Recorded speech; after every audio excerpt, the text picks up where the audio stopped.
Hey y'all, welcome back to Brick Language. Today we're going to talk about spatial concepts and it's Duplo Day. So let's get started.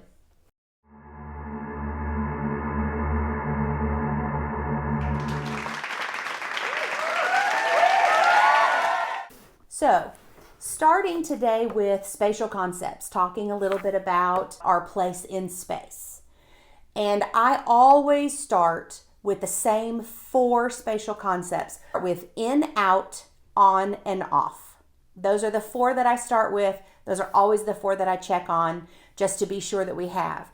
If you stop and think about it, how often you tell your child to get in or put something in or put something on, take something out, take it off. We use those four words a lot during the day, especially with our littles. So we want to be sure that they have those four main concepts, but we also want to set ourselves up for teaching other ones later. So let's start with these four: in, out, on, and off. So first of all, I want to introduce our Lego set for the day. This is Duplo. I haven't done a video with Duplo yet, but I do love Duplo sets. You want to be sure that you know where your child is in their development with regards to mouthing or chewing on things.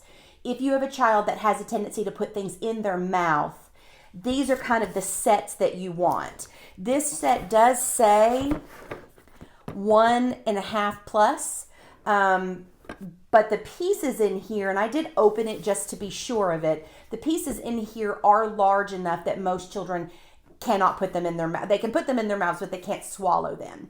These toys are specific for bath time, but you don't have to play with them in the bath. They can be played with on the floor. This is Duplo set.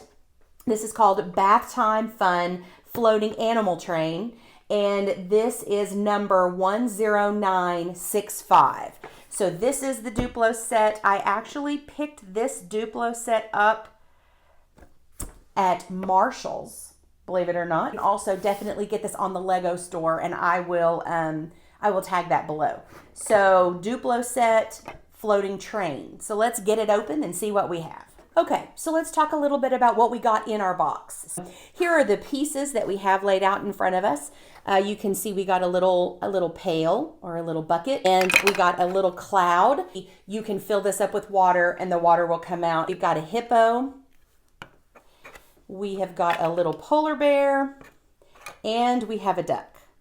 So you have, then of course we have our train, which is the floating parts. So we have a yellow bottom, and we have an orange bottom or red bottom and a greenish blue bottom.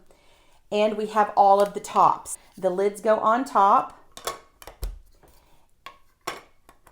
And then of course our animals fit right on top of that. They also have connectors, so you can connect it and you can float them together like a train. So you can see, definitely got a very good start on teaching the four main concepts: in, out, on, and off. Sometimes playtime during the day is hard to manufacture when your day is so busy, but bath time itself is a wonderful time to teach spatial concepts. You're there, your child is there, sort of a captive audience. It's bath time, and they just seem to be a little more receptive during that time of play.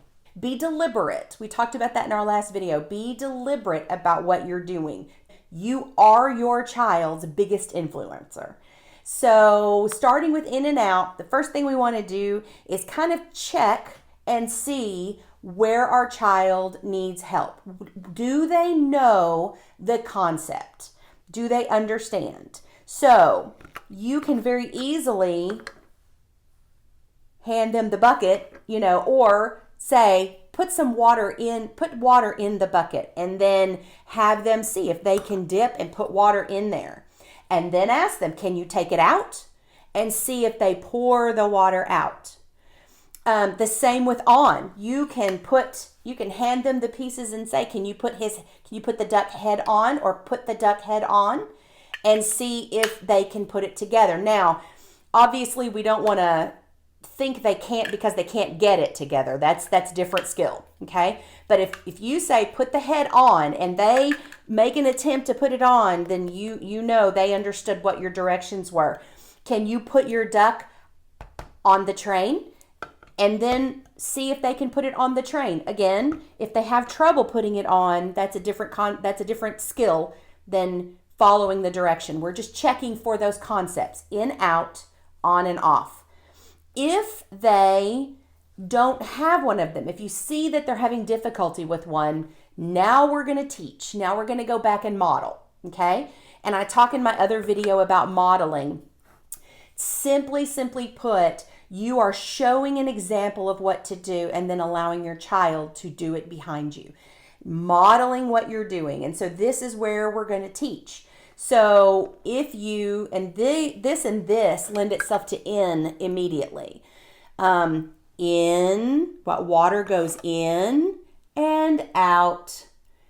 Simple steps. You want to teach in simple steps, because we're checking to make sure they've got the concept. You may find in that moment that your child may actually not have one, but they have the other. So let's say taking things out is their favorite thing. So you say to put it in, they don't really follow that direction, but when you put something in, they immediately want it out. You might see that your child really gets out before they get in, and that's okay. Start with out. You put something in and then say, can you take it out? And watch them dump it or pour it or take it out. And then you lead in with, oh, I'm going to put it in the bucket.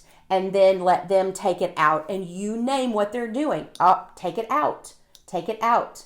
The same with on and off. You may find your child is actually more familiar with off. They may actually be accustomed to taking things off.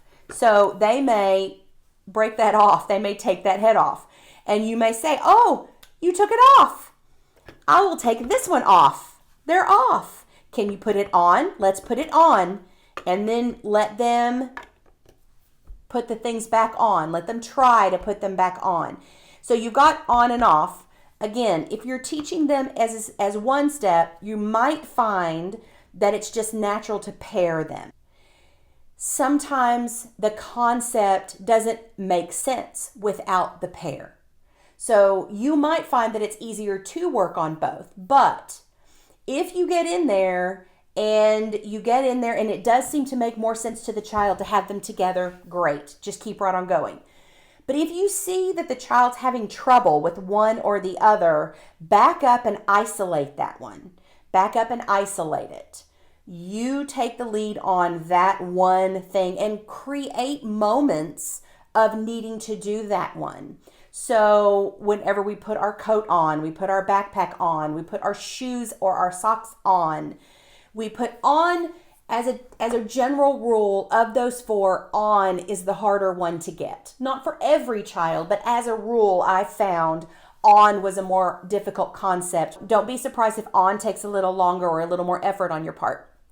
But on is definitely one that you can hyper focus on, but we do a lot of that. You're going to put the dishes on the table. You're going to, again, put your coat on, put your backpack on.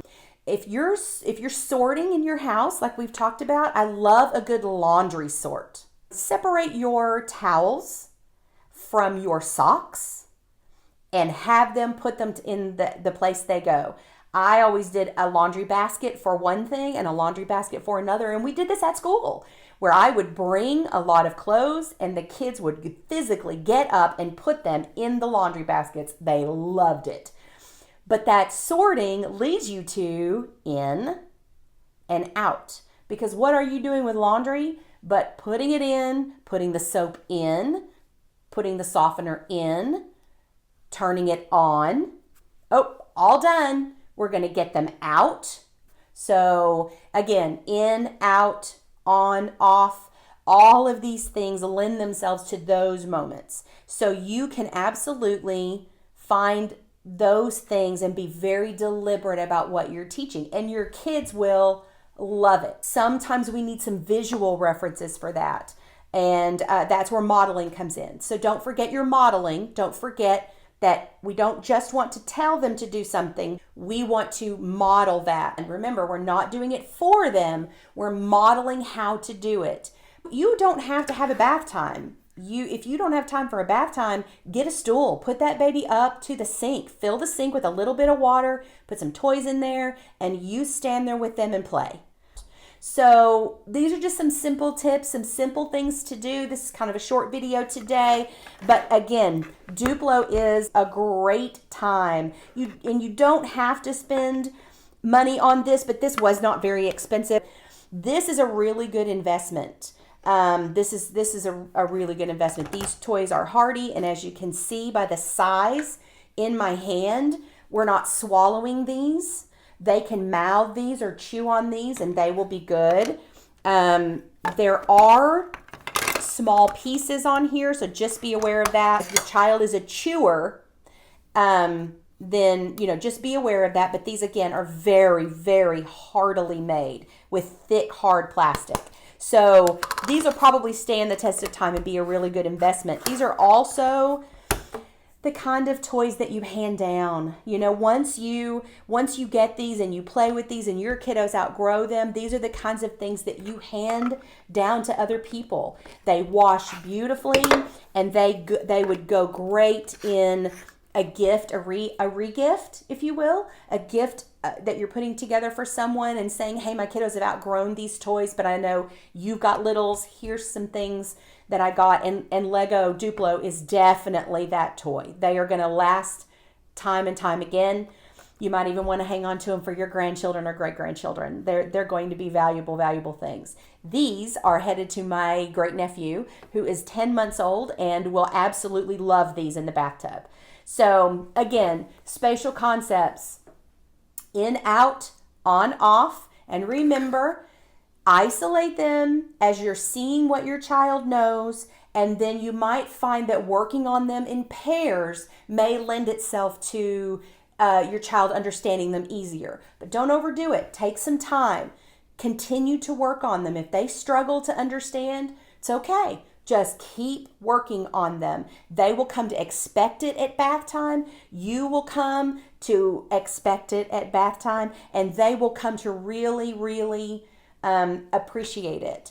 One last little thing, and I'm just going to throw this in here. Some of our kiddos that have language difficulties don't generalize, meaning they may be able to do something with these toys every time you get in the bathtub, but if you took toys like this and did exactly this same activity in another environment, it may not make the same sense to them. So we definitely want to practice in, out, on, and off, away from the bathtub, away from the same things we do every time, so that we can make sure our children can understand those words in all areas, that they're generalizing from one place to another place. And some of our kids have difficulty with that.